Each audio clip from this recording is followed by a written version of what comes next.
प्रिय विद्यार्थियों एवं मित्रों, मैं डॉक्टर विश्वनाथ मिश्र अपने YouTube channel discovering knowledge with Vishwanath Mishra पर आप सबका स्वागत करता हूं।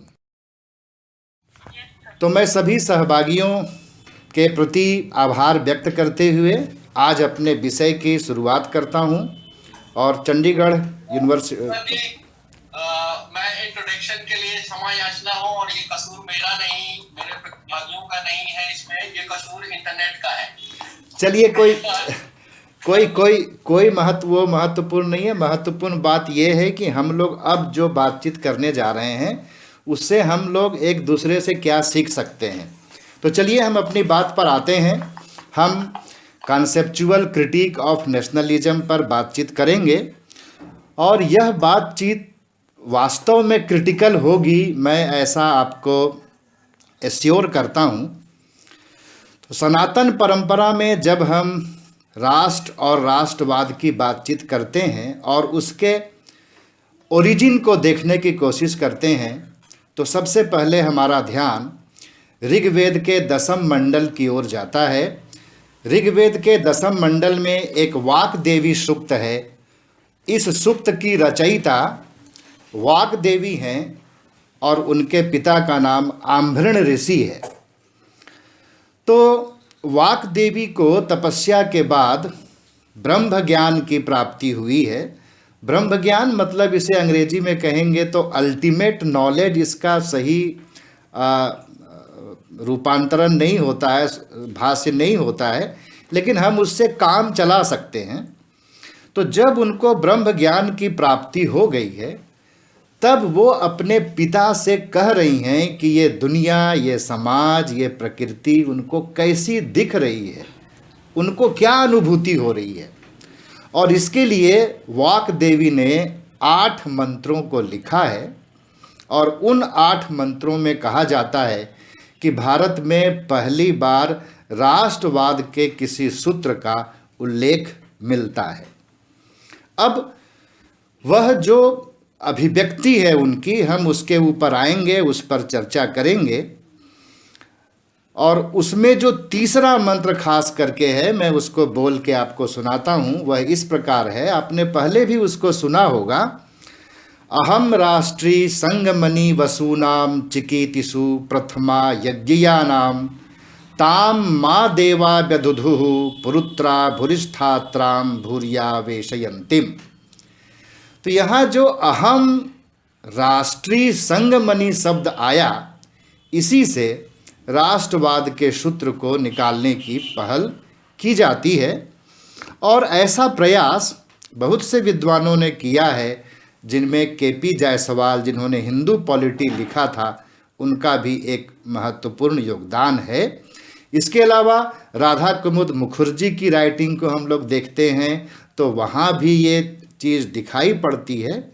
और इस ओर फिर हम तिलक महाराज ने जो लिखा है गीता भाष्य, उसमें भी इसका हम कुछ अंश देखते हैं। और इसी के आधार पर मैं यह कह रहा हूँ कि भारत में विद्वानों ने भारत में राष्ट्र को, राष्ट्रवाद को समझने का पहला सूत्र यहीं से खोजा है। अब यहाँ हमें समझने की ज़रूरत है कि जिस तरीके से पश्चिम में नेशन को, नेशनलिटी को और नेशनलिज्म को डिफाइन किया गया, क्या हम वैसे ही नेशनलिटी, नेशनलिज्म और नेशन को वाक देवी सूक्त में भी पाते हैं? और इसके लिए सीधे से सवाल करें, हम अपने आप से सवाल करें तो कह सकते हैं कि यहाँ जो अहम राष्ट्रीय शब्द आया है वह क्या वी द पीपुल के सेंस में है या वी द कॉस्मिक एंटिटी के अर्थ में है? और इसकी हमें अब व्याख्या करनी हो कि हम इसका वास्तव में क्या अर्थ निकालें, वी द पीपुल अर्थ निकालें या वी द कॉस्मिक एंटिटी अर्थ निकालें। तो इसके लिए हमें किसी संगठन के किसी नेता ने कोई भाषण दिया हो या जो कुछ दूसरे लिटरेरी सोर्स हैं उस पर जाने की ज़रूरत नहीं है। ये आपको बड़ी अजीब सी बात लग सकती है। आपको अजीब सी इसलिए लग सकती है कि आप कहेंगे कि फिर आप इसका किस तरीके से ऑब्जेक्टिवली वेरिफिकेशन करेंगे।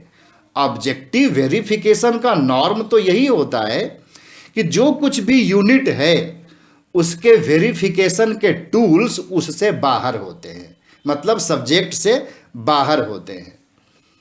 एक उदाहरण से इस बात को समझ ले, क्योंकि मुझे पंकज जी ने बताया है कि इसमें बहुत से डिसिप्लिन के लोग जुड़े हुए हैं। तो मान लीजिए किसी का नाम मोहन दास है, तो मोहन दास होने को वह कैसे वेरीफाई करता है?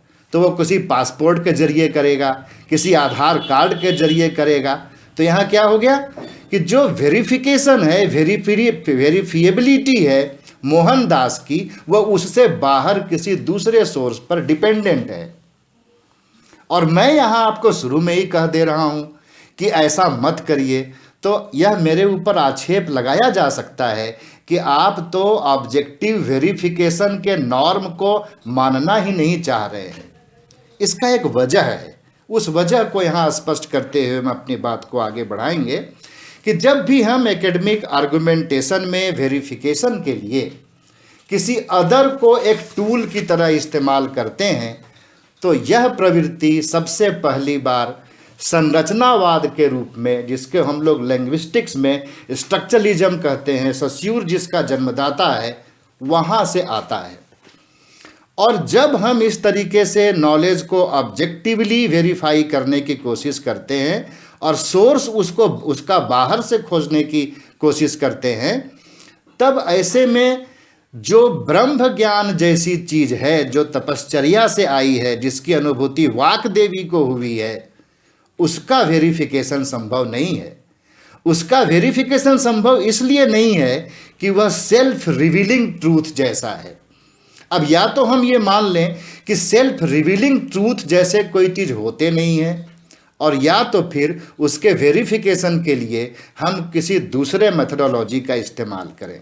और वह दूसरी मेथडोलॉजी है, भारत में भी है और पश्चिम में भी उसको स्वीकृति मिली हुई है, और वह है कि ऐसी हालातों में हम जो वेरिफिकेशन का टूल है उसको लॉजिक के जरिए समझने का प्रयास करते हैं, और फिर ये कोशिश करते हैं कि जो सेल्फ रिवीलिंग ट्रूथ है उसमें जो इनर कॉन्ट्राडिक्शंस है उसको ज़्यादा से ज़्यादा रिड्यूस किया जाए, और फिर जो बचता है उसको हम ट्रुथ की तरह देखने की कोशिश करें।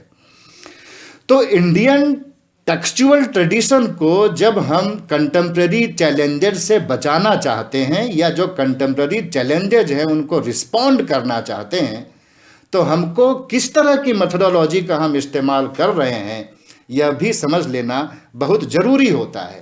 और जब हम ऐसा नहीं करते हैं तब हम कह देंगे कि जैसा पश्चिम का राष्ट्रवाद था वैसा ही राष्ट्रवाद वाक देवी सूक्त में भी अभिव्यक्त हुआ है।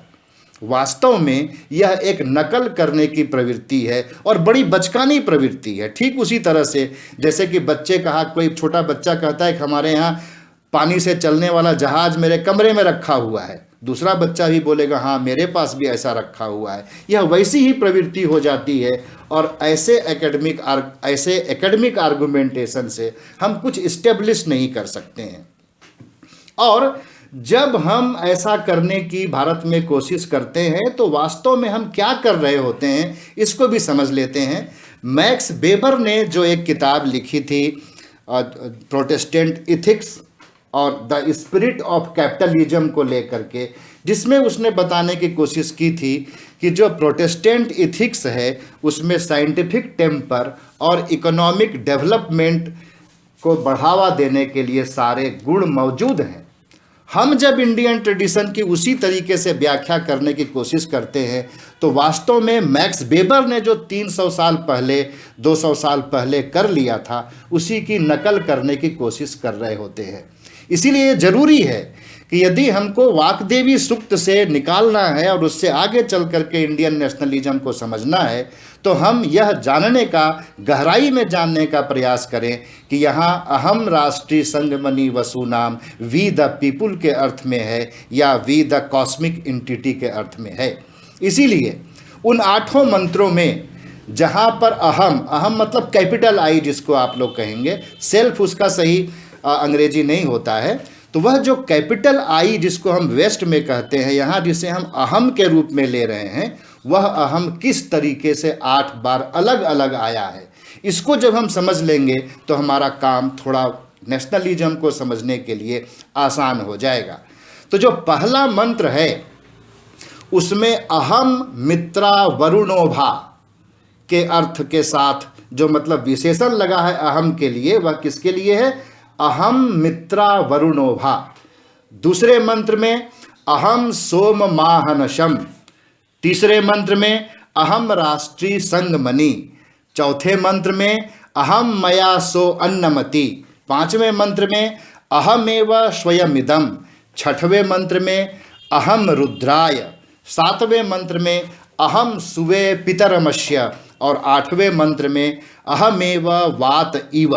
ये 8 चीज़ें लाई गई है जिसके साथ अहम को परिभाषित किया गया है। मतलब यह सिर्फ वी द पीपुल नहीं है, बल्कि जिन विशेषणों के साथ, एडजेक्टिव के साथ यहाँ अहम को लाया गया है, उसमें आप देखिए तो उसमें समस्त वनस्पतियाँ, समस्त प्राणी, ये सब कुछ शामिल है, पूरी सृष्टि शामिल है। और उसमें जो कॉमननेस है उसको राष्ट्रीय शब्द के द्वारा यहाँ पर रिवील किया जा रहा है, बताया जा रहा है। इसीलिए ऋग्वेद में जो वाग्देवी सूक्त है उसको यदि हम राष्ट्रवाद का एक सूत्र माने तो हमें ये नाम देना जरूरी होगा कि हम उस नेशनलिज्म को क्या कहेंगे।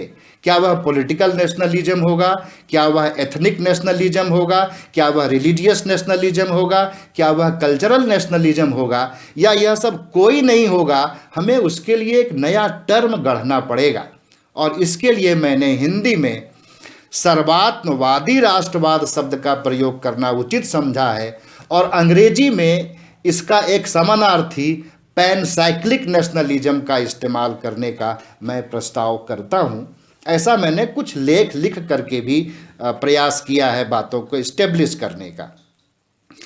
अब यदि इसे हम सर्वात्मवादी राष्ट्रवाद कहेंगे या पैनसाइक्लिक नेशनलिज्म कहेंगे तो वेस्ट का जो नेशनलिज्म है, वहाँ जो नेशन स्टेट का कॉन्सेप्ट है जिसमें भू क्षेत्रीय अभेद्यता, अंग्रेजी में इसे कहते हैं जियोग्राफिकल इम्पर्टेबिलिटी, उस अर्थ में इसका इस्तेमाल नहीं हुआ है, बल्कि इसका इस्तेमाल ह्यूमनिज्म के सेंस में हुआ है। और यह जो ह्यूमनिज्म है वह भी एंथ्रोपोसेंट्रिक अप्रोच वाला ह्यूमनिज्म नहीं है, बल्कि यह सृष्टि केंद्रवाद वाला ह्यूमनिज्म है। सृष्टि केंद्रवाद शब्द के लिए अभी मैं बहुत उपयुक्त अंग्रेजी शब्द नहीं ढूंढ पाया हूँ, लेकिन उसको आप ऐसे समझ सकते हैं कि कॉस्मॉस उसके सेंटर में है, पूरा यूनिवर्स उसके सेंटर में है। अब इस विचार के परतों को जो मैंने अभी कहा है उसको धीरे धीरे खोलने के लिए और इसके साथ पश्चिम के राष्ट्रवाद से तुलना करके समझने के लिए पहले जरूरी है कि हम पश्चिम के राष्ट्रवाद को थोड़ा सा समझ लें और उसके बाद फिर इन चीज़ों की तुलना करते हुए हम आगे बढ़ने का प्रयास करेंगे। इस दृष्टि से जब हम पश्चिम में जिन्होंने राष्ट्रवाद को थ्योराइज किया है, जैसे हॉब्सबॉम, गेलनर, रैनन, स्मिथ या एंडरसन के विचारों को देखते हैं, तो इन सभी लोगों ने, जो इन सभी लोगों में एक कॉमन विचार है वो ये है कि राष्ट्रवाद एक मॉडर्न फेनोमेना या मॉडर्न आइडियोलॉजी है, यह एक पॉलिटिकल आइडियोलॉजी है। हॉब्सबॉम फ्रांसीसी क्रांति से राष्ट्रवाद की धारणा का विकास मानते हैं और कहते हैं कि यह एक इलीट आइडियोलॉजी के रूप में सामने आया था। रैनन ने राष्ट्रवाद को आधुनिक विचार माना है, लेकिन इसमें थोड़ा सा वह स्पिरिचुअलिटी जोड़ने का प्रयास करते हैं। और इसी तरह हाल के वर्षों में जिस आदमी ने राष्ट्रवाद पे सबसे बड़ा काम किया, वाल्टर एंडरसन, इमेजिन्ड कम्युनिटीज़ की किताब का नाम है, वह भी राष्ट्रवाद को एक मॉडर्न आइडियोलॉजी मानता है और मानता है कि प्रिंट कैपिटलिज्म की इसमें बहुत महत्वपूर्ण भूमिका थी, क्योंकि प्रिंट कैपिटलिज्म ने जो इमेजिन्ड कम्युनिटी की मेमोरीज थी उनको लोगों के सामने रख दिया, सामने ला करके बिल्कुल खोल करके रख दिया। अब ये सभी लोग यानी कि वेस्ट में जब नेशनलिज्म को एक मॉडर्न आइडियोलॉजी मानते हैं, यहाँ पर कुछ बड़े कॉन्ट्राडिक्शंस हैं, उसकी ओर विचारकों का कम ध्यान गया है और उस पर कम लिखा गया है। हम उस चीज़ की चर्चा कर लेते हैं। जब हम नेशनलिज्म को एक मॉडर्न आइडियोलॉजी मानते हैं और इसका विकास हम रेनेसा के बाद से देखते हैं, हॉब्सबॉम को यदि सेंटर में रखें तो फ्रांसीसी क्रांति से देखते हैं, तो विचार करिए कि वहाँ पर मनुष्य की अवधारणा कैसी है, समाज की अवधारणा कैसी है और स्टेट का कॉन्सेप्ट कैसा है। हम वहाँ पर देखेंगे कि जो मनुष्य की अवधारणा है, कॉन्सेप्ट ऑफ इंडिविजुअल है, उसको हम एटोमिस्टिक कॉन्सेप्ट ऑफ इंडिविजुअल कहते हैं, यानी मनुष्य की अणुवादी अवधारणा, मतलब जो समाज से कटा हुआ मनुष्य है। और इसी तरह समाज की भी जो अवधारणा है, कॉन्सेप्चुअलाइजेशन है, उसको भी हम कहते हैं एटोमिस्टिक कॉन्सेप्ट ऑफ सोसाइटी। और स्टेट का जो कॉन्सेप्ट है उसको हम कहते हैं मैकेनिस्टिक कॉन्सेप्ट ऑफ सोसाइटी। अब विचार कीजिए कि जो एटोमिस्टिक कॉन्सेप्ट ऑफ इंडिविजुअल है, जिसमें इंडिविजुअल को सेल्फ सेंटर्ड, सेल्फिश और पावर लस्टी बताया गया है, वैसा इंडिविजुअल जो स्टेट को कोई ऑर्गेनिज्म भी नहीं मानता है बल्कि स्टेट को एक मशीन मानता है, वह नेशनलिज्म जैसे किसी बिलोंगिंगनेस की डिमांड करने वाली आइडियोलॉजी के साथ अपने आप को क्यों जोड़ना चाहेगा? क्योंकि भाई वो तो सेल्फ सेंटर्ड है, सेल्फिश है, समाज से कटा हुआ है, या उसको और अच्छे तरीके से कहिए तो वो असामाजिक, मतलब अ डैश सोशल और अ डैश हिस्टोरिकल है। जिस तरीके से मैकियावेली से जॉन रॉल्स तक उसको परिभाषित किया गया है, तो यह परिभाषा वाला जो मनुष्य है वह बिलोंगिंगनेस की डिमांड करने वाली किसी आइडियोलॉजी के साथ अपने आप को भला क्यों जोड़ना चाहेगा? वह इतिहास के किसी डिग्निफाइड एरा से अपने आप को क्यों जोड़ना चाहेगा? वेस्ट के ट्रेडिशन में इसका एक ही उत्तर है, और वह उत्तर है शक्ति प्राप्त करने के लिए, टू एक्वायर द पावर। और जब वह पावर को प्राप्त करना चाहता है तो यहीं से फिर से आप एक बार हॉब्सबॉम पर ध्यान दे लीजिए। हॉब्सबॉम भी इसी की ओर इशारा कर रहे थे। फ्रांस की क्रांति में जो लोग बेस्टिली का पतन कराना चाह रहे थे, तोड़ रहे थे, उनको भी शक्ति चाहिए थी।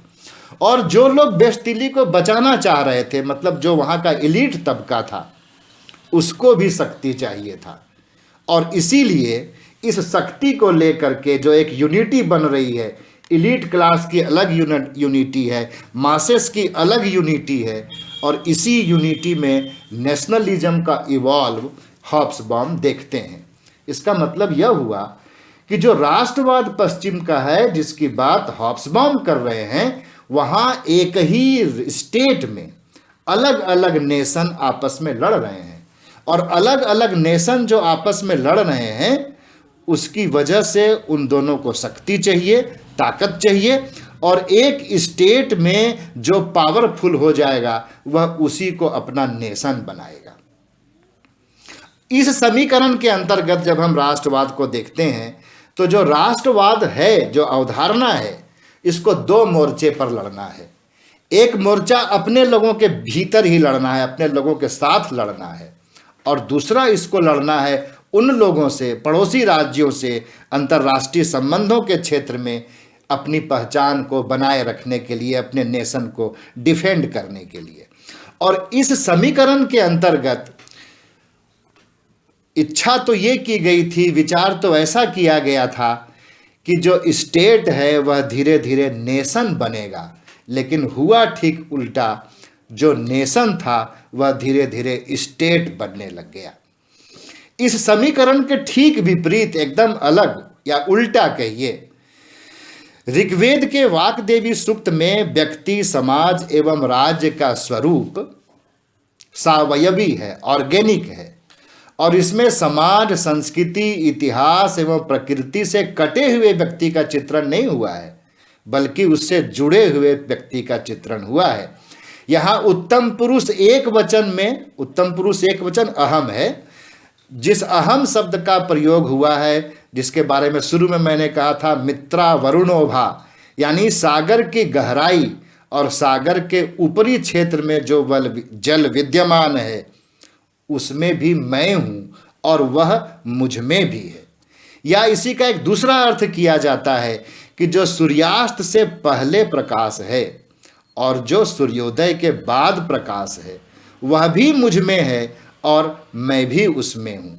इसी तरह दूसरे मंत्र में जहाँ सोम, अष्टवसु, चौथे मंत्र में अन्न, पांचवें मंत्र में स्वयं, छठे मंत्र में रुद्र, सातवें मंत्र में पितर और आठवें मंत्र में वायु में जो अहम को देखा गया था और खुद अहम में भी उन तत्वों को देखा गया था, यह भी एक एकता का प्रतीक है।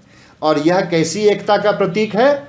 यह एक ऐसी एकता का प्रतीक है जिसमें यूनिवर्स के सारे एलिमेंट्स के साथ हम अपने आप को जोड़ करके देखते हैं। इसीलिए यहाँ पर कोई बाइनरी रिलेशन नहीं है, यहाँ पर कोई पावर बिल्डिंग अप्रोच नहीं है।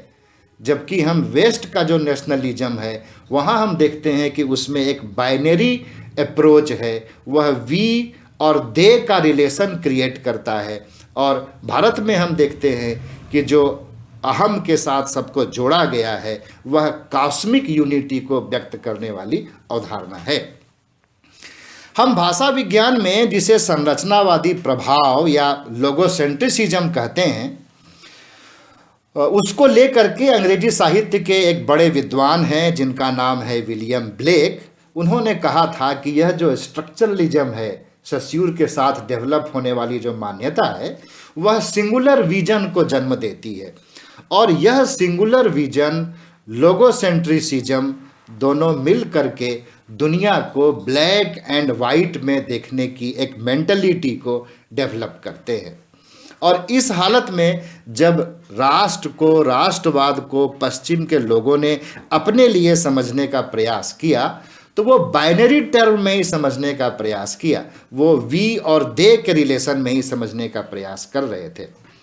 आप पश्चिम के आधुनिक इतिहास में भी, विशेषकर रेनेसां के बाद, जब उन्होंने दावा किया कि नए ज्ञान, विवेक और तर्क प्रणाली से वो अपने को रिकंस्ट्रक्ट कर रहे हैं, अपना पुनर्निर्माण कर रहे हैं, तब वह वास्तव में क्या कर रहे थे? वह वास्तव में अपने अतीत को नष्ट कर रहे थे, वह अतीत को भूलने की कोशिश कर रहे थे और साथ में एक दूसरे से संघर्ष कर रहे थे। और यह संघर्ष ऐसा था कि जिसमें वह एक दूसरे को नष्ट करने की सीमा तक जा रहे थे।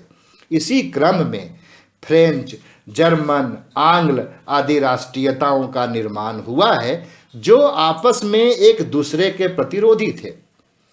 ऐसा नहीं था कि यह राष्ट्रीयताएं अपने आप में राष्ट्रवाद को ढाल बनाकर एक दूसरे से संघर्ष कर रही थीं, बल्कि यह संघर्ष उनके अपने आंतरिक समाज में भी घटित हो रहा था।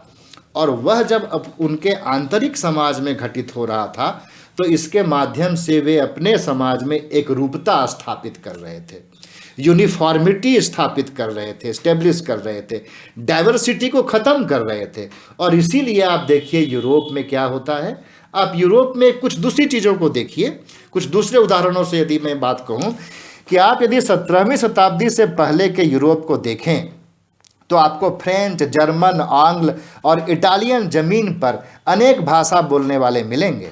इसी तरह यदि आप 14वीं शताब्दी के पहले के यूरोप को देखें तो आपको वहाँ गैर अब्राहमिक, मतलब जो सेमेटिक हैं, वो जो नॉन सेमेटिक हैं, वहाँ भी आपको बहुत सारे समूह मिलेंगे।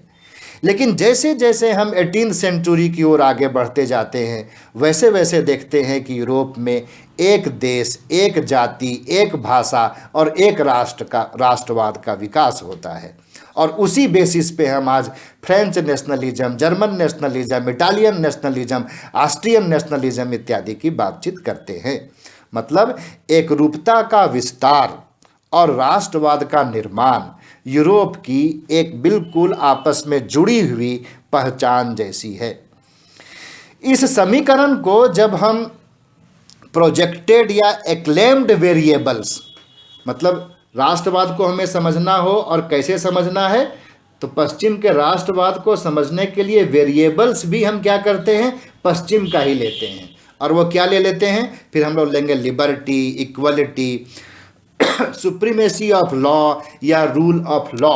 मतलब राष्ट्रवाद जो विकसित यूरोप में हो रहा है, उसका जस्टिफिकेशन के लिए हम क्या टूल लेकर के आते हैं, तो हम कहेंगे कि लिबर्टी को प्रमोट करता है, इक्वलिटी को प्रमोट करता है, यह सुप्रीमेसी ऑफ लॉ और रूल ऑफ लॉ को प्रमोट करता है।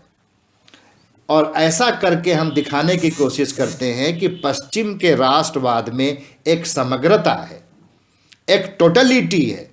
और बहुत दिनों तक हम लोग इस बात को मानते रहे थे, लेकिन जब उस टोटलिटी को हम कुछ दूसरे वेरिएबल्स के द्वारा जांचने की कोशिश करते हैं, तब हम पाते हैं कि उनकी जो एक्लेम्ड टोटलिटी है राष्ट्रवाद के साथ, वह टूट जाती है। लेकिन जो दावा वो लोग कर रहे थे एक राष्ट्र होने के लिए कि उनके पास एक टोटलिटी है, समग्रता है, यह जब वो दावा कर रहे थे और धीरे धीरे जब सेकेंड वर्ल्ड वार चला आता है और जब राष्ट्रपति विल्सन ने 14 सूत्रों के माध्यम से राष्ट्रीय आत्मनिर्णय के अधिकार का दावा किया कि ये दुनिया को मिलना चाहिए, राष्ट्रों को मिलना चाहिए, तो यह जो सेल्फ डिटर्मिनेशन की राइट आ गई फर्स्ट वर्ल्ड वार समाप्त होते होते, वहाँ से फिर दुनिया में एक प्रवृत्ति चल पड़ी कि जो राष्ट्र थे भी और जो राष्ट्र नहीं थे वे भी, जो जातीय प्रकृति के थे वे भी और जिनमें सांस्कृतिक एकता थी वे भी, अपने आप को राष्ट्र कहने लग गए। यह एक राजनीतिक दबाव का काल था और इस राजनीतिक दबाव के काल में यूरोप ने जिस तरीके से अपने आप को राष्ट्र के रूप में परिभाषित किया था, वैसी ही प्रवृत्ति दुनिया भर के देशों में आ गई। वह भी अपने आप को उसी तरीके से राष्ट्रवाद के रूप में प्रस्तुत करने लग गए। और टोटलिटी का यह जो वेरिएबल उनका था वह तब तक तो नहीं टूटा, लेकिन जब लेविनास नाम के एक राइटर ने आकर के बताया कि वास्तव में वेस्ट की जो टोटलिटी है वो कंप्रिहेंसिव नहीं है, वह जो टोटलिटी है वह अदरनेस क्रिएट करती है। अदरनेस इसलिए क्रिएट करती है कि वह किसी कास्ट की, किसी लैंग्वेज की, किसी पर्टिकुलर टेरिटरी से जुड़ी हुई है। इसीलिए वह जो टोटलिटी है उसको हम कहेंगे कि यह एक कास्टिस्ट टोटलिटी जैसी है। हिंदी में इसे कहेंगे कि हम वह एक परिधीय समग्रता है और उस परिधि के बाहर जो हैं वह राष्ट्र में शामिल नहीं है, राष्ट्रवाद में शामिल नहीं है, या वो सब्जेक्ट हैं। ऐसी मानसिकता जो थी उसको हम सेकेंड वर्ल्ड वार आते आते शायद छोड़ गए, क्योंकि हमारे ऊपर दबाव बढ़ रहा था कि हम अपने आप को एक राष्ट्र के रूप में प्रस्तुत करें। और हमारे उस वक्त के समय में हमारे पास इतना स्पेस नहीं था कि हम इस डिस्कोर्स को क्रिएट करें कि वास्तव में हम नेशन यदि हैं भी तो वो पश्चिम वाले परिभाषा वाले नेशन नहीं है। हमारा जो नेशनलिज्म है वह पश्चिम वाला नेशनलिज्म नहीं है। हालांकि भारत में इसके लिए बहुत सारे काम हो रहे थे, हम आगे चल करके उन मुद्दों पर आएंगे। लेकिन फिर यहाँ हम लौट करके आते हैं कि क्या भारत में जब हम राष्ट्रवाद की अभिव्यक्ति को ऋग्वेद के सूत्रों में खोजते हैं तब वहाँ हम जिस समग्रता को पाते हैं क्या वह कोई परिधीय समग्रता या जातीय समग्रता ही है, और क्या वह भी अदरनेस क्रिएट करती है? इस तथ्य पर और भी अधिक गंभीरता से विचार करने के लिए हमें भारत में राष्ट्रवाद की इटमोलॉजिकल मीनिंग को देखना चाहिए। और जब हम भारत में राष्ट्रवाद के लिए इटमोलॉजिकल मीनिंग को देखते हैं तो हम पाणिनि व्याकरण का सहारा लेंगे। पाणिनि व्याकरण की दृष्टि से राज धातु में स्टर्ण प्रत्यय लगने से राष्ट्र शब्द बनता है, और यहाँ राज धातु राजरी शोभने अर्थ में या राजरी विराजते अर्थ में प्रयोग में आता है। और एक परिभाषा जब हम बनाते हैं पाणिनि के अष्टाध्यायी के इस सूत्र से, तब हम कहेंगे कि राजते सुशोभिते धर्मार्थ काम मोक्षानाम इति राष्ट्र।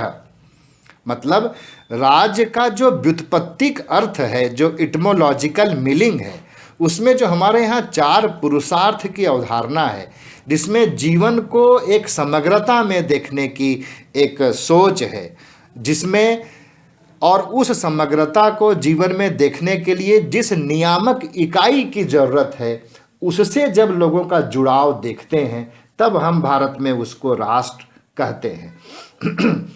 और इसीलिए भारत में जो राष्ट्र है वह आत्मानुभूति का विषय है, और इसी आत्मानुभूति के विषय को आगे चल करके आप जब देखेंगे विवेकानंद में या जब देखेंगे महर्षि अरविंद में, तो वे लोग इसको डेवलप करेंगे, स्पिरिचुअल नेशनलिज्म की ओर ले जाते हुए दिखाई पड़ेंगे। लेकिन उसके सूत्र यहीं से मिल जाते हैं। इसका हम एकदम स्पष्ट एक वर्गीकरण करें तो कह सकते हैं कि भारत का जो राष्ट्र है, जो संस्कृत से अभी मैंने आपको निकाल के बताया, वह नेशन का पर्यायवाची नहीं है। और नेशन का चाहे आप दो मीनिंग आते हैं दुनिया में, एक आता है आंग्ल अमेरिकी इम्फेसिस के जरिए और दूसरा आता है जो ग्रीको रोमन एनालिसिस होती है उसके जरिए।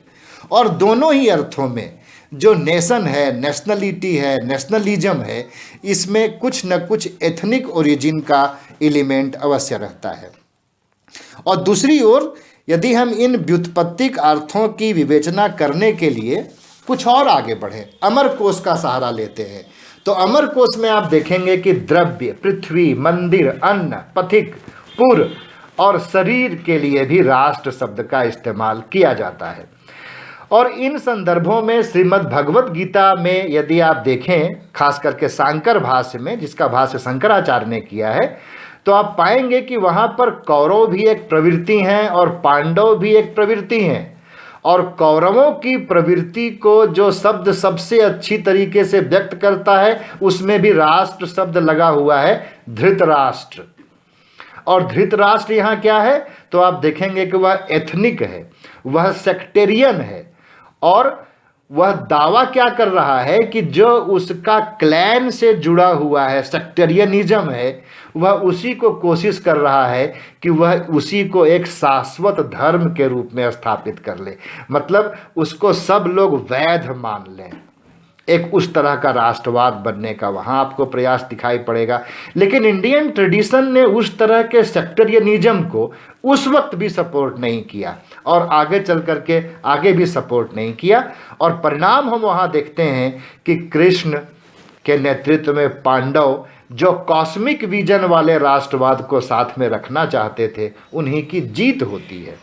यहाँ से आगे चले तो शतपथ ब्राह्मण में हम देखते हैं, हमें शब्द मिलता है श्रीर्वै राष्ट्रम। और श्रीर्वै राष्ट्रम कहते हुए प्रजा में जो तेजस्विता है, मतलब प्रजा में जो ग्रेस है, जो ब्राइटनेस है, उस अर्थ में राष्ट्र शब्द की विशेषण दिया गया है।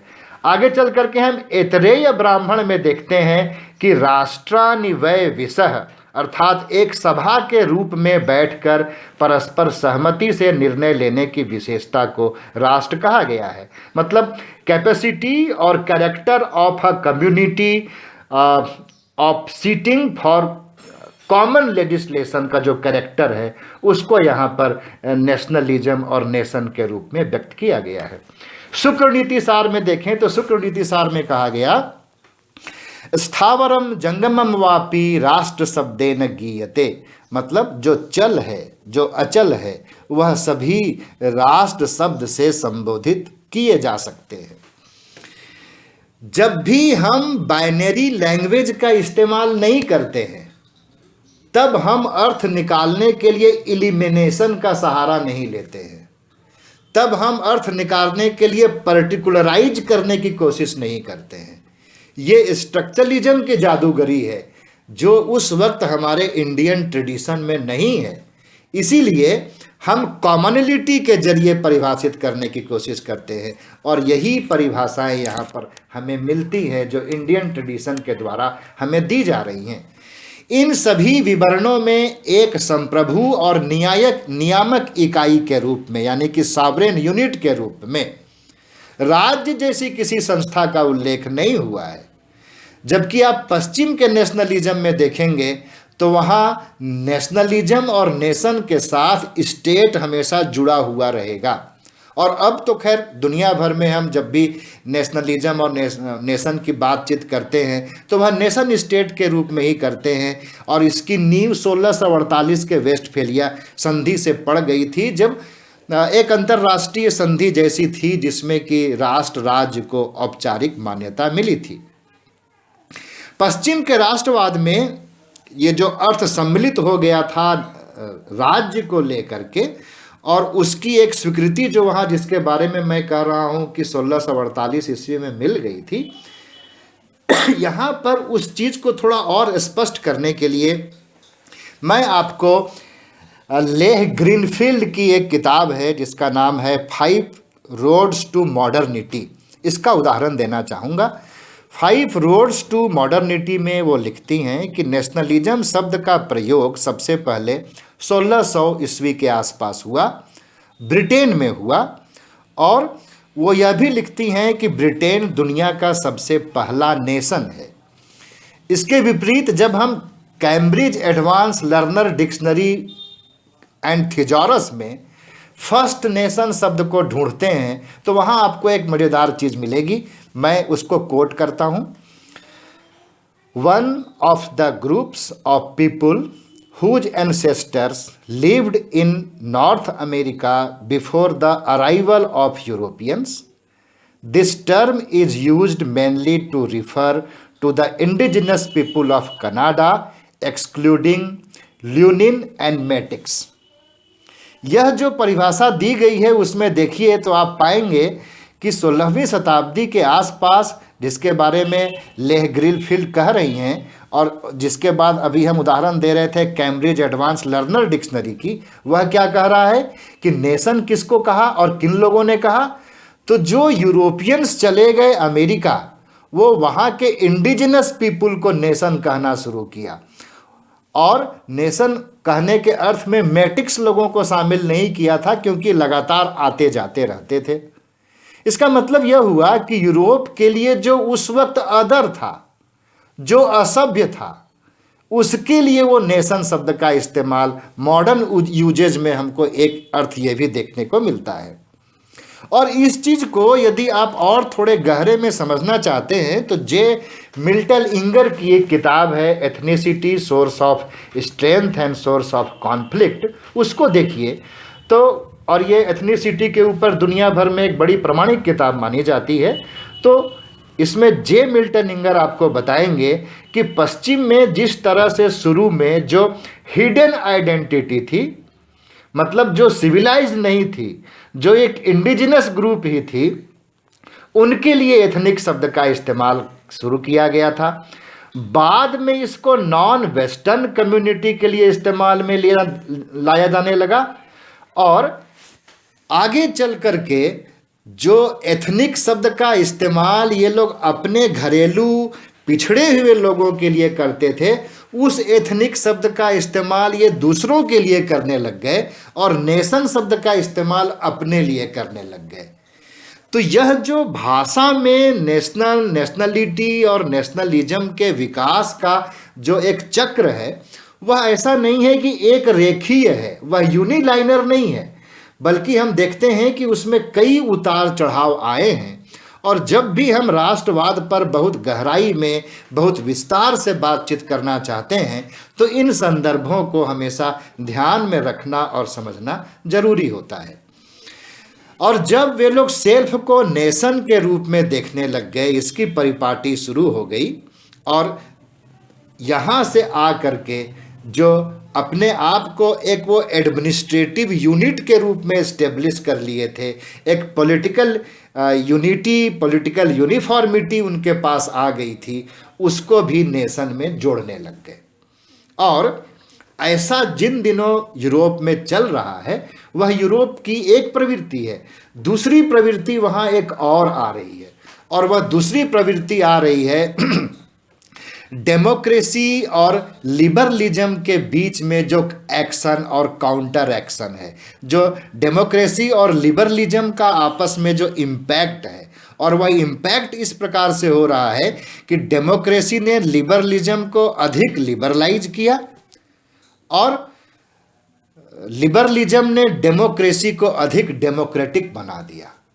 इस प्रयास से जो यूरोप में एक नई पहचान बन रही थी, उस पहचान में वो पुराने अपनी पहचान को सब छोड़ते जा रहे थे और अपने आप को एक होमोजिनस यूनिट के रूप में इस्टेब्लिश कर रहे थे। यह जो होमोजीनियस यूनिट जिस तरीके से वो बन रहे थे, वास्तव में वो उसी तरह के होमोजीनियस यूनिट थे नहीं। भारत में क्या है कि हम जिस तरीके के होमोजीनियस यूनिट थे, हम बहुत लंबे समय तक, या कहिए कि आज भी उस तरीके के होमोजीनियस यूनिट बने रह गए हैं। इसीलिए पश्चिम के लोग नेशनलिज्म को, नेशनलिटी को प्री मॉडर्न फेनोमेना नहीं मान पाते हैं। लेकिन हमारे यहाँ ये आधार है कि हम नेशनलिज्म को एक प्री मॉडर्न फेनोमेना मान सकते हैं, जैसा कि तिलक ने माना है, जैसा कि विवेकानंद ने माना है, जैसा कि गांधी ने भी माना है। और पश्चिम के लोग ऐसा क्यों नहीं मान पाए, इसके लिए हम आपको पश्चिम की ही एक टर्मिनोलॉजी, पश्चिम के ही एक स्कॉलर के द्वारा उस कॉन्ट्राडिक्शन को अभी समझाने की कोशिश करते हैं। पश्चिम में एक विचारक हैं फ्रैंकलिन बेंजामिन, और फ्रैंकलिन बेंजामिन ने दो कॉन्सेप्ट का प्रयोग किया है। एक को वो कहते हैं होमोजीनस एम्प्टी टाइम, और दूसरे को कहते हैं मिसिसिज्म। क्रिश्चियनिटी के उदय के पहले जो समूह हैं, जिनके पास जो टाइम है, टाइम फ्रेमवर्क है, जिसको वो समजातीय रिक्त काल, होमोजीनस एम्प्टी टाइम कहते हैं, इसमें समूह अपनी पहचान का निर्माण बहुत धीरे धीरे करते हैं, और इस पहचान के निर्माण में जो कम्युनिटी है वह इन्वॉल्व है। लेकिन जब क्रिश्चियनिटी का उदय हो जाता है, खास करके जब होली रोमन एम्पायर चला आता है कॉन्स्टेंटाइन के बाद, तो वह एक मेसिसिज्म का टाइम चला आता है, और वहाँ पर जो पहचान बनाने की प्रक्रिया की शुरुआत हुई, वह टाइम और स्पेस उसके पास कम है, उसके पास प्रेशर ज़्यादा है। तो जो कम्युनिटीज हैं वह आइडेंटिटी फॉर्मेशन में उतना पार्टिसिपेंट नहीं है, और इसकी वजह से जो उनकी आइडेंटिटी है वह या तो इम्पोज्ड आइडेंटिटी है या तो फिर सप्रेस्ड आइडेंटिटी है। और यह जो सप्रेस्ड या इम्पोज्ड आइडेंटिटी है वही यूरोप की पहचान बन जाती है, और पुराना जो उनका इतिहास था वह उनके नेशनलिज्म के इतिहास से बाहर चला जाता है। ये संभव था कि भारत में यदि बुद्धिज्म ने या इस्लाम ने या अंग्रेजों ने यहाँ पर जो हिंदुइज्म के द्वारा दी गई पहचान थी, जो हिंदुइज्म के द्वारा प्रोवाइड किया गया होमोजेनस एम्प्टी टाइम था, उसको उसी तरीके से ख़त्म कर दिया होता जैसा कि वेस्ट ने मेसेसिनिक टाइम ने ख़त्म किया था, तो संभव था कि हम भी बहुत कुछ यूरोप की तरह बन गए होते। और मैं यहाँ पर कह रहा हूँ कि यह बुद्धिज्म के द्वारा भी संभव हो सकता था, यह मुगलों के द्वारा भी संभव हो सकता था, और यह अंग्रेजों के द्वारा भी संभव हो सकता था। लेकिन भारत में जो होमोजेनस एम्प्टी टाइम का मैकेनिज्म था, वह मैकेनिज्म इतना ग्राउंडेड था, इतना सॉलिड था कि ये सभी मिल करके उसको तोड़ नहीं पाए थे। गांधी जी ने इस बात को बड़े अच्छे तरीके से पकड़ा था, और जब गांधी जी राष्ट्रवाद की परिभाषा देते हैं, राष्ट्र की परिभाषा देते हैं अपने हिंद स्वराज में, तो बड़ी छोटी सी लेकिन बहुत गहरी बात कह जाते हैं। वो कहते हैं कि जब बाहरी लोग आ करके किसी समूह को तोड़ न पाए तो वह राष्ट्रवाद है, और उन लोगों में जो एक फीलिंग है एकता की, वह राष्ट्रवाद है, वह राष्ट्र है। तो भारत में जो मेसेसिनिक होप ने या इस्लामिक होप ने जो हिंदुइज्म का प्रोवाइड किया हुआ होमोजेनस एम्प्टी टाइम था, उसको तोड़ा नहीं, लेकिन एक दूसरा काम भी इसने किया, और वह दूसरा काम ये था कि इसने इन सभी ग्रुप्स को, जिनका मैं अलग अलग नाम ले रहा हूँ, उनको सह अस्तित्व के साथ रहने का एक फ्रेमवर्क उपलब्ध करा दिया। अब यहाँ आकर के आप फिर से विचार करिए कि भारत का राष्ट्रवाद फिर हो कैसा सकता है। क्या हमको फिर से ऋग्वेद में जो कहा गया था उससे प्रेरणा ग्रहण करने की जरूरत है, या हमको भारत में किसी सेक्टेरियन नेशनलिज्म की जरूरत है जो एथनिक क्लीवेज रखता हो, या जो कुछ कास्टिस्ट नेचर रखता हो, या ज़रूरत इस बात की है कि हम इसको जिस कॉस्मोपॉलिटन नेचर में ऋग्वेद में बात कही गई थी, जिसकी चर्चा ऐतरेय ब्राह्मण में हुई, शतपथ ब्राह्मण में हुई, हम उसी सेंस में भारत के नेशनलिज्म को डिफाइन करें, या हम उससे कुछ अलग हट करके इसके बारे में सोचने की कोशिश करें। पर यहाँ एक बात बहुत स्पष्ट कर देना जरूरी है कि ऋग्वेद में जिस नेशनलिज्म का विकास हम दिखा रहे हैं, यह बहुत आगे तक चल नहीं पाया।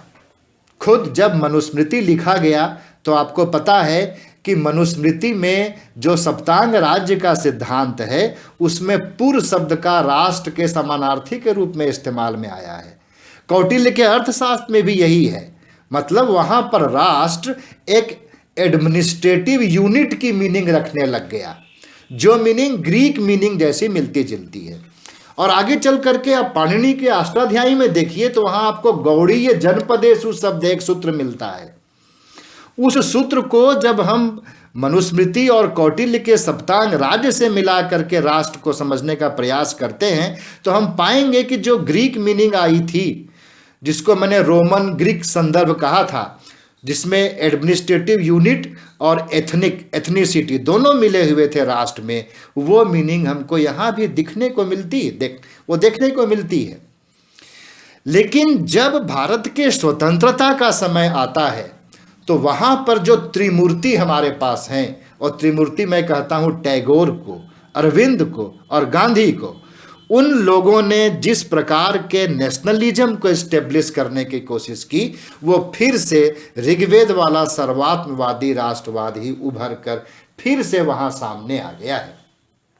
मैं आज उस मुद्दे पर नहीं जाऊंगा कि उन्होंने क्या कहा, क्योंकि वह बहुत विस्तार हो जाएगा, लेकिन बहुत संक्षेप में कुछ सूत्र जरूर कहना चाहूँगा। टैगोर कहते हैं कि जो यूरोप का मॉडर्न नेशनलिज्म है वह पावरलूम टाइप ऑफ नेशनलिज्म है, उसमें मनुष्य एक यंत्र की तरह हो जाता है। और जो एंशियंट नेशनलिज्म है वह हैंडलूम टाइप ऑफ नेशनलिज्म है, जिसमें मनुष्य और जो करघा है, मतलब जो राज्य है, उसमें एक तादात्म्य वाला संबंध है, दोनों बराबर हिस्सेदारी करते हैं। और यह जो व्याख्यान है जापान में दिया गया व्याख्यान था टैगोर का।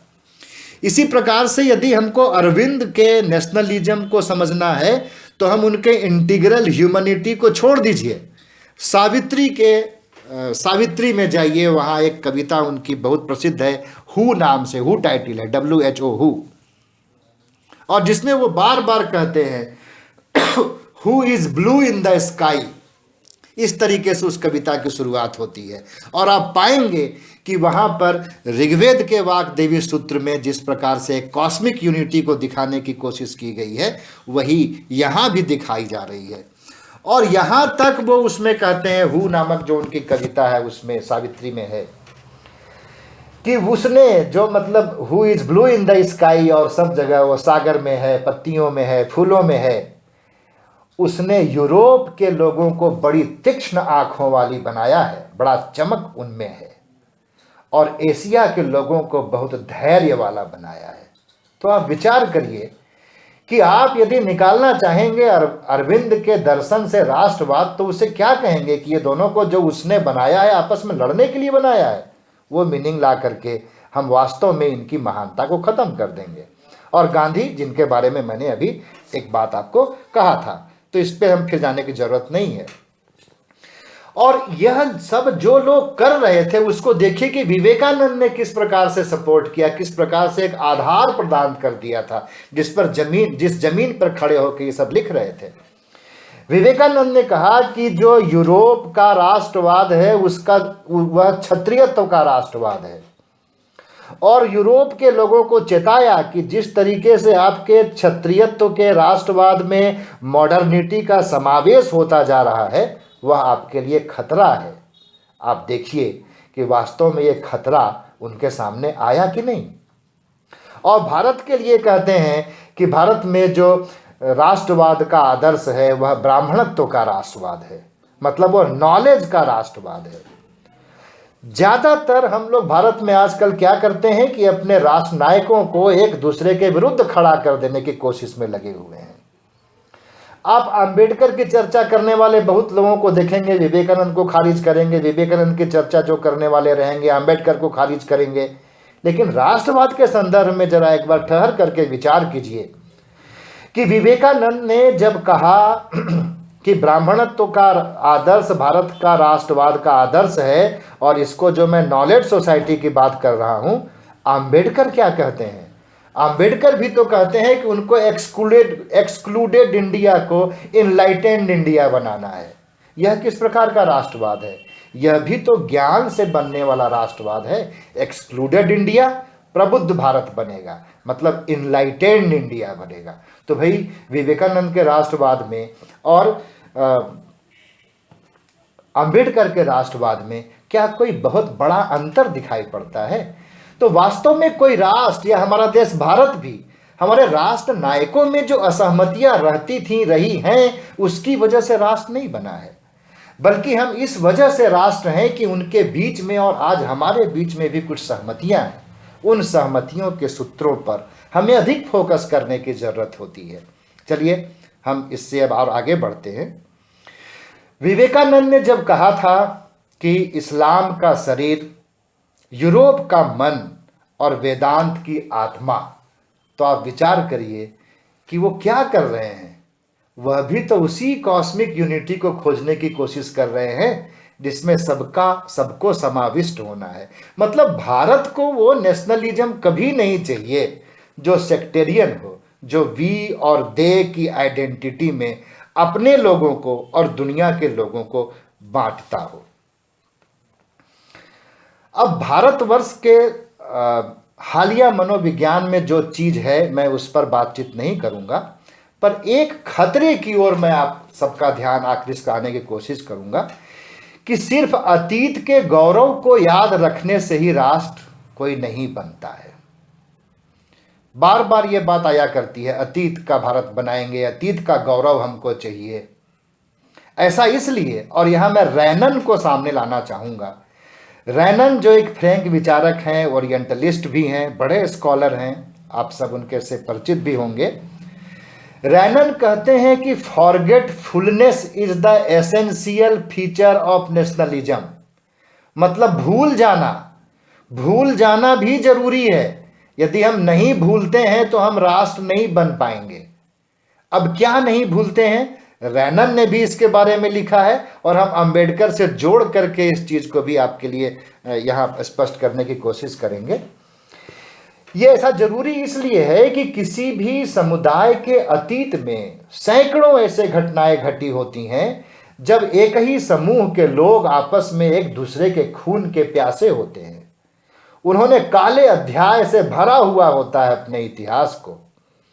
तो यदि हम उन स्मृतियों को ताजा रखेंगे तो कोई भी कम्युनिटी आपस में एकजुट नहीं हो पाएगी, राष्ट्र नहीं बन पाएगी।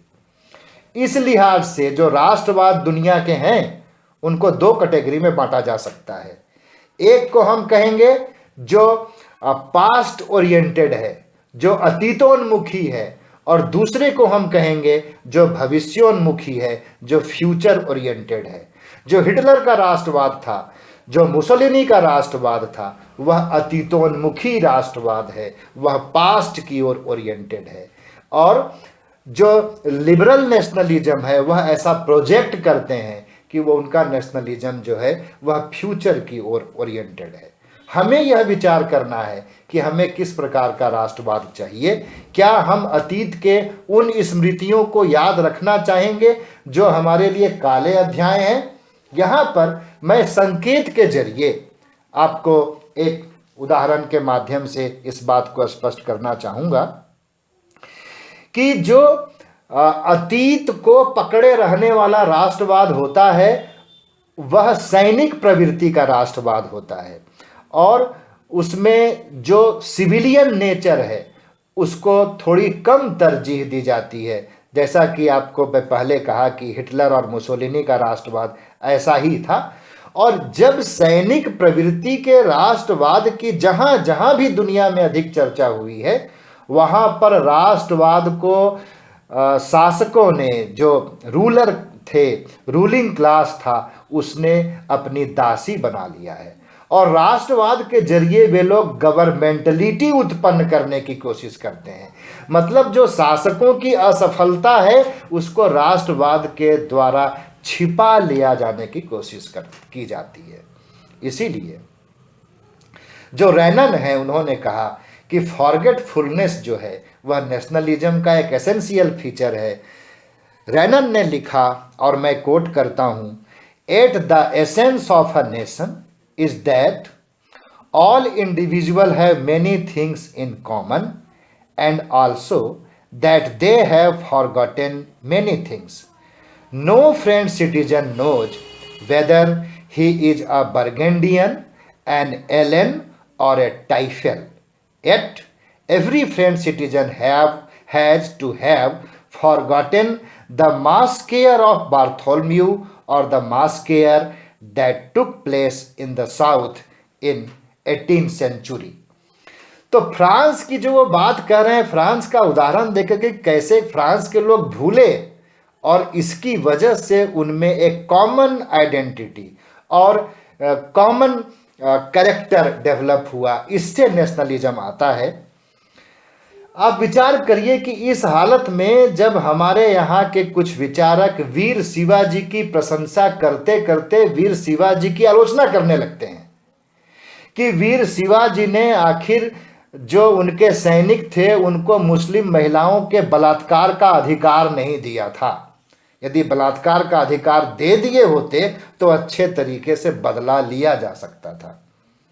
आप विचार करिए कि इस प्रवृत्ति से जो राष्ट्रवाद बनता है, क्या वह भारत की पहचान बन सकती है? क्या राम ने अपने सैनिकों को ऐसा आदेश दिया था? क्या श्री कृष्ण ने अपनी नारायणी सेना को ऐसा आदेश दिया था? यह तो इंडियन ट्रेडिशन की चीज नहीं है। इस हालत में जब हम इस तरह की चीजों को याद रखने में लगे रहेंगे तो हम अतीत को कुरेदते रहेंगे, हम विभाजनकारी प्रवृत्तियों से नित रूबरू होते रहेंगे और उनको बनाए रखने में लगे रहेंगे, न कि राष्ट्र को, राष्ट्रवाद को बढ़ावा देने की कोशिश करेंगे। और राष्ट्रवाद कोई ऐसी चीज नहीं है जो एक दिन में बन जाती है। वही रेनन जिनके बारे में मैं अभी कह रहा था, वह कहते हैं कि nationalism is daily plebiscite of living togetherness. यह हमें रोज रोज प्रमाणित करना पड़ता है। कि क्या प्रमाणित करना पड़ता है? लिविंग टुगेदरनेस के लिए, कि हम साथ साथ रह सकते हैं। मतलब उसमें एक सह अस्तित्व की एक चीज है। तो यह जो लिविंग टुगेदरनेस को लेकर के एक प्लेबिसाइट है, उस प्लेबिसाइट में आज हम भाग ले रहे हैं और कल आने वाली पीढ़ियां भाग लेंगी और निरंतर उनको एक राष्ट्र के रूप में बने रहने की प्रवृत्ति को, बने रहने की आदत को दिखाते रहना पड़ेगा। राष्ट्रवाद इसे ही कहते हैं और राष्ट्र इसी से जिंदा रहते हैं, उनकी उम्र बढ़ती है। और जो अतीत की चीजों को लेकर के बार बार उसको कुरेदता रहता है, जख्म को उभारता रहता है, वह perpetual plebiscite of living togetherness के अर्थ में कभी भी एक राष्ट्र को लंबे समय तक जीवित नहीं रख सकता है। अब यह जो अंतर हम देख लिए अभी ऋग्वेद से लेकर के अभी जो वर्तमान का राष्ट्रवाद है यूरोप का, अब वहां से देखिए तो आज के समय में जो राष्ट्रवाद है उसके पास किस तरह की चुनौतियां आ रही हैं, या इस वक्त राष्ट्रवाद किस तरीके से बदलाव के मोड़ पर से गुजर रहा है। ग्लोबलाइजेशन की नई धारा, यानी कि 1990 की आप बात कर लीजिए, जब तब से देखते हैं कि दुनिया में एथनिक नेशनलिज्म का उभार हो रहा है। Rwanda, Burundi, हुतू, Tutsi, middle east, तमाम जगह आप जो देखते हैं वह एथनिक नेशनलिज्म का विकास हो रहा है। जब ट्रंप कहते हैं अमेरिकन फर्स्ट, यह भी एथनिक नेशनलिज्म है। जब ब्रेक्जिट होता है तो वह भी एथनिक नेशनलिज्म है। आज जब ग्लोबलाइजेशन के एज में जो स्टेट है, नेशन स्टेट है, वह कॉस्मोपॉलिटन एंटिटी बनता जा रहा है। हम जो डिमांड करते हैं प्रोडक्ट्स की, हम जो सर्विसेज प्रोवाइड करते हैं या डिमांड करते हैं, वो सभी कॉस्मोपॉलिटन नेचर के होते जा रहे हैं। इस हालत में जब नेशनलिज्म को एथनिक नेशनलिज्म की ओर नहीं जाना चाहिए था, उसको तो अब सिविक नेशनलिज्म के कैरेक्टर को छोड़कर कॉस्मोपॉलिटन नेशनलिज्म की ओर जाना चाहिए था। उस एज में हम देखते हैं कि एथनिक नेशनलिज्म की ओर हम जा रहे हैं।